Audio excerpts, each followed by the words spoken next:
আজি আমি উপস্থিত আছোঁ নগাঁও জিলা পুথিভঁৰাল প্ৰেক্ষাগৃহত। আমি সকলো গোট খাইছোঁ। এয়া আজি আমি ভূপেন হাজৰিকাদেৱলৈ শ্ৰদ্ধা জনাই ডক্টৰ অমৰজ্যোতি চৌধুৰীৰ কবিতা মৃত্যু জিনাৰ গান গাবলৈ সমবেত হৈছোঁ। আপোনালোকক অকণমান মোক পৰিৱেশটো দেখুৱাই দিছোঁ। এয়া মূল মঞ্চ। এয়া আমি শ্ৰদ্ধাঞ্জলি অনুষ্ঠান আৰম্ভ হ'ব আৰু সকলোখিনি গোট খাইছে।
আমি গোটেইখিনি সমবেত হৈছোঁ।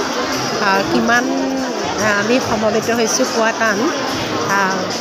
গতিকে আমি সম্মানীয় অতিথিসকল, আপোনালোকক শ্বহীদ কৰিবলৈ দিয়া হৈছে, কিন্তু শ্বহীদ আপোনালোকে পিছত কৰিলে হ'ব। এতিয়া নিজৰ ঠাইৰ পৰা উত্তৰ কৰি গুচি নাযাব।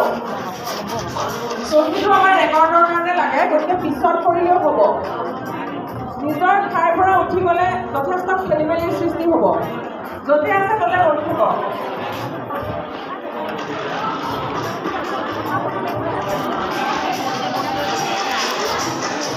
অনুষ্ঠান শেষ হোৱাৰ পিছত আমি গুচি নাযাওঁ পটককৈ, গতিকে আপোনালোকে ছবিটো পাছত কৰিলেও হ'ব। আৰু যিসকলে আসন গ্ৰহণ কৰা নাই তেখেতসকলে অনুগ্ৰহ কৰি আসন গ্ৰহণ কৰক। ধন্যবাদ জনাইছোঁ। আৰু এটা অনুৰোধ কৰিছোঁ, আপোনালোকে যেতিয়া আমাৰ মিটিং চলিব বা মিটিং আৰম্ভ হ'ব, আমি কবিতা আবৃত্তি কৰিম, তেতিয়া আপোনালোকৰ মোবাইল ফোনৰ ছুইচবিলাক অফ কৰি থ'ব বা চাইলেণ্ট কৰি থ'ব। নমস্কাৰ, মই মালা বৰুৱা। আজিলৈ ইমানতে সামৰিছোঁ। আমি অনুষ্ঠানটো বাহিৰত থকা যিসকল ব্যক্তি আছে সকলোকে